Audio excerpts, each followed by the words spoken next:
అస్సలాము అలైకుం నమస్తే అందరికీ వెల్కమ్ టు మహేష్ వ్లాగ్స్. ఈరోజు చికెన్ డ్రమ్ స్టిక్స్ రెసిపీ ఏ రకంగా ప్రిపేర్ చేయాలో చెప్తాను. చికెన్ లెగ్ పీసెస్ తెప్పించుకొని మంచిగా కడిగి కట్స్ ఇచ్చి ఒక జల్లెల్లో వేసుకోండి. ఇప్పుడు మంచిగా నీట్గా ఉన్న బౌల్లో చికెన్ లెగ్ పీసెస్ మనం వేసుకోవాలి. మనం ఫస్ట్ జల్లెల్లో ఎందుకు పెట్టాలంటే మనకి వాటర్ ఉండకూడదు, అందుకోసం నేను జల్లెలో వేయమని చెప్పాను. ఇప్పుడు మనం దీంట్లోకి పసుపు, ఉప్పు, కారం, అల్లం వెల్లుల్లి పేస్ట్, ధనియాల పొడి, కొంచెం గరం మసాలా పౌడర్ వేసుకోవాలి. మీ దగ్గర ఉంటే కనుక చాట్ మసాలా పౌడర్ వేసుకోండి. మీరు కారం సగం తగ్గించి కావాలనుకుంటే మిరియాల పొడి, ఇంకా కాశ్మీరీ రెడ్ చిల్లీ పౌడర్ కూడా మీ స్పైస్కి తగ్గట్టుగా వేసుకోవచ్చు. ఇప్పుడు పెరుగు వేసుకోండి, నిమ్మరసం వేసుకోవాలి. ఆ తర్వాత మనం దీంట్లోకి టొమాటో కెచప్ వేయాలి. టొమాటో కెచప్ అనేది షూర్గా వేసుకోవాలి. మంచిగా కలుపుకోండి. చిన్న చిన్న ముక్కలుగా కట్ చేసి పెట్టుకున్న పచ్చిమిరపకాయలు వేసుకోండి, లేకపోతే నేనైతే చీల్చి వేసాను పచ్చిమిరపకాయలు. పైనుండి కొంచెం ఆయిల్ వేసి మళ్ళీ ఇంకోసారి కలుపుకొని మనం మ్యారినేషన్కి పెట్టుకోవాలండి. మినిమం ఒక 2 hours పెట్టుకుంటే మంచిగా ఉంటుంది. ఇప్పుడు మనం ఆయిల్ తీసుకోవాలి, కర్రీకి సరిపడా ఆయిల్ తీసుకోవాలి. అంతే తప్ప డీప్ ఫ్రైకి తీసుకున్నట్టు ఆయిల్ తీసుకోకూడదు, మరి తక్కువ కాకుండా మామూలుగా కర్రీకి కొంచెం ఏ రకంగా అయితే ఆయిల్ వేస్తామో ఆ రకంగా ఆయిల్ వేసేసి ఈ ఫ్రై చేయడానికి మ్యారినేట్ చేసి పెట్టుకున్న పీసెస్ అన్నీ కూడా వేసేయాలి. ఒకవైపు మనకి వేగిన తర్వాత ఇంకోవైపు టర్న్ చేసుకోవాలండి. మంచిగా కలుపుకోవాలి. ఒక పల్చటి స్పాచులా లాంటిది ఉంటే కనుక మీరు టర్న్ చేసుకోవడానికి బాగుంటుంది. నాన్ స్టిక్లో అయితే మనకి ఆయిల్ తక్కువ పడుతుంది. ఇదే మనం ఎయిర్ ఫ్రైయర్లో ఇంకా ఓవెన్స్లో చేస్తే కనుక మనకి ఇంకా తక్కువ ఆయిల్ పడుతుంది, చాలా ఇంకా టేస్టీగా వస్తాయన్నమాట. అంటే చూడడానికి లుక్ వైజ్గా బాగా వస్తాయి. నేను ఫుడ్ కలర్ ఏమి యాడ్ చేయలేదు. కావాలనుకుంటే మీరు మ్యారినేట్ చేసేటప్పుడే ఫుడ్ కలర్ యాడ్ చేసుకోవచ్చు.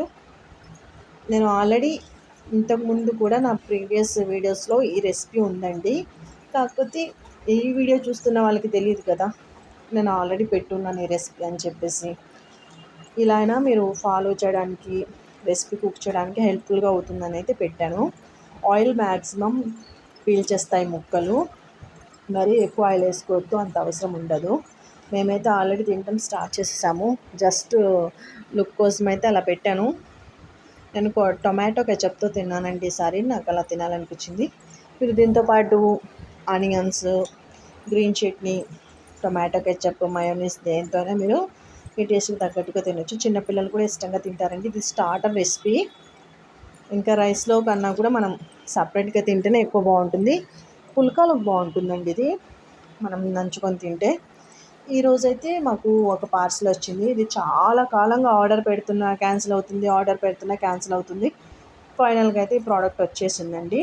మా పాపకైతే దీన్ని ఏమంటారు, స్కూటర్ అంటారా లేకపోతే ఏమంటారో నాకు తెలీదు, ఇది ఆర్డర్ పెట్టాను. ఇంకా వీల్స్ అవన్నీ కూడా అటాచ్ చేసేసానండి. మా మమ్మీ చూపిస్తున్నారు మా పాపకి, ఇక్కడ కాళ్ళు పెట్టుకో అని చెప్పేసి. ఎప్పటి నుండో మా మమ్మీ ఇలాంటి బైకే హాస్పిటల్లో చూసినప్పటి నుండి మా పాపకి తీసుకుందాం అంటున్నారు. కాకపోతే ఇప్పుడు కుదిరింది, ఇప్పటికి వచ్చింది ప్రోడక్ట్, ఇప్పటికి డెలివరీ అయిందనమాట.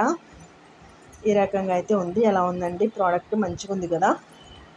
కలర్ కొంచెం డిఫరెంట్ ఉంటే బాగుండేది. పోనీలేండి, ప్రతిసారి రెడ్, బ్లాక్, ఎల్లో అవే ఉన్నాయి. ఈసారి కొంచెం డిఫరెంట్ ప్రోడక్ట్. ఇంకో ప్రోడక్ట్ వచ్చేసి, ఇది నేను ఫ్లిప్కార్ట్లో ఆర్డర్ పెట్టాను. ఇంకో ప్రోడక్ట్ నేను అమెజాన్లో పెట్టాను. ఈ మిల్క్ బాటిల్స్ అండి. ఇవి ఫిలిప్స్ అవెంట్ యాంటీకాలిక్ బాటిల్స్ అండి. పాలు ఉంటాయి కదా, మనం బాటిల్ ఫీడింగ్ ఇస్తే ఫార్ములా మిల్క్ అయితే ఈ బాటిల్స్ మాత్రమే మీరు ప్రిఫర్ చేయండి. నాకు ఈ 2 బాటిల్స్ వచ్చేసి నాకు 720 రూపీస్ పడ్డాయండి. అన్నిటికన్నా లీస్ట్ ప్రైస్ ఇదే, 720 రూపాయలు పట్టింది నాకు. వీటిలోనే మనకి కాస్ట్ ఎక్కువ ఉన్న బాటిల్స్ కూడా ఉంటాయి. నాకైతే ఇవి చాలని తీసుకున్నాను. నిప్పులు కూడా మనకి మంచిగా ఉంటుంది. బయట నిప్పుల్స్ అయితే పిల్లలు లాగేయడము, పిల్లల గొంతులోకి వెళ్ళిపోవడం అలా ఉంటుంది. ఇవి యాంటీ కాలిక్ బాటిల్స్ అండి. డాక్టర్ గారు మాకు రికమెండ్ చేశారు పిల్లలకి కాలిక్ ప్రాబ్లమ్స్ రాకుండా. మేము ఇవే యూస్ చేస్తాము. ఇంకా బయట పనులు జరుగుతున్నాయి, మా డాడీ ఇంకా మిగతా వాళ్ళు కూడా పని చేస్తున్నారు. ఇంకా పనులంటే ఇలాగే ఉంటాయండి. పాత సామాను కొట్టంటే ఇంకా ఓనర్స్ చేయాల్సి వస్తుంది. ఖచ్చితంగా వెరీ హార్డ్ వర్కింగ్. మా బాబు అయితే పక్కింటి దాకా వెళ్ళిపోయాడండి. చూడండి, ఇంకా నేను రానని చెప్పేసి నాకే బ్యాట్ చూపిస్తున్నాడు. మా పాప అయితే ఊడ్చుకుంటూ వెళ్ళిపోయింది. వాళ్ళ వెంట నేను పరిగెత్తుకుంటూ వెళ్ళాల్సి వచ్చిందండి. చిన్నపిల్లలు అంటే ఇలాగే ఉంటారు. నేను ఫస్ట్ టైం అసలు వాళ్ళ వెంట పరిగెత్తుకుంటూ వెళ్ళాను. ఎటు వెళ్ళారో కూడా అర్థం కాకుండా. ఇంకా పాప నీళ్ళు పడుతుంది. ఇది వచ్చేసి ఇంకో ప్రోడక్ట్ వచ్చిందండి పిల్లల కోసం. ఇది కూడా నేను ఆర్డర్ పెట్టాను. ఒకేసారి కాకుండా సపరేట్గా వచ్చాయి ఇవి. మా దగ్గర ఆల్రెడీ మా వారు తీసుకొచ్చిన ఒక గుర్రం బొమ్మ ఉంది. కాకపోతే ఇది ఊగుతుందండి, అది ఊగదు. ఇది ఆర్డర్ పెట్టాను. చాలా బాగుంది. మీరు కావాలనుకుంటే ఇది కూడా మీరు ఫ్లిప్కార్ట్లో చూడొచ్చు.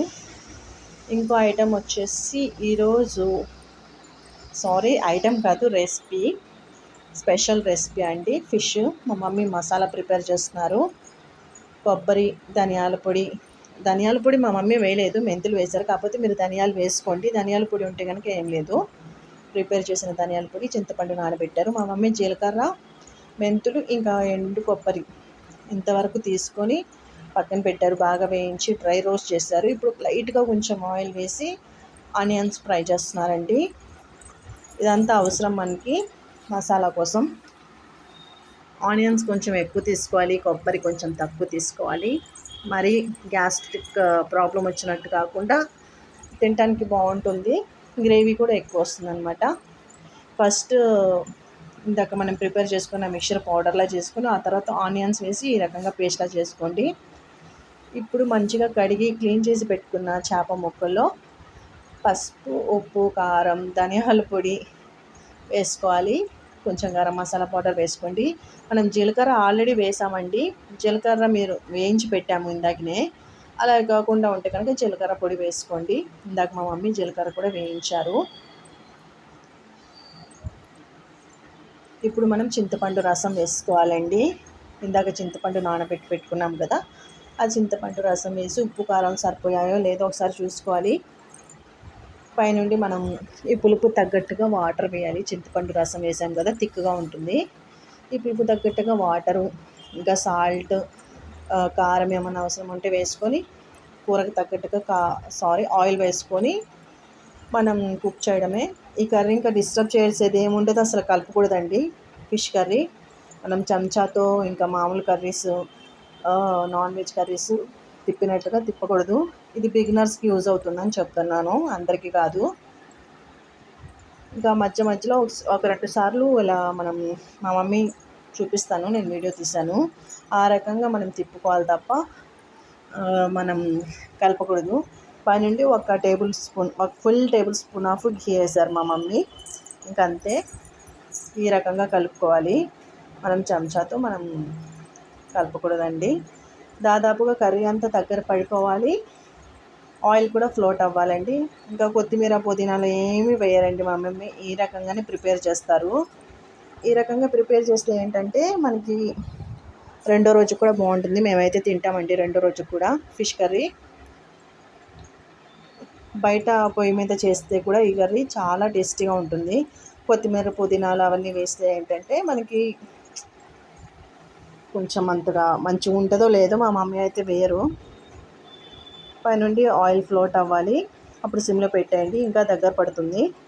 ఈలోపు అయితే మా మమ్మీ అంతా క్లీన్ చేసేసారు, అంట్లు కూడా తోమేశారండి. ఇంకా కర్రీ కూడా రెడీ అయిపోయింది. ఈరోజు ఇంకో స్పెషల్ అద్భుతం జరిగిందండి. ఏంటంటే ఈరోజు మా వారు వచ్చారు. వస్తా మా వారు విజయవాడ నుండి గ్రిల్ చికెన్ తీసుకొచ్చారండి.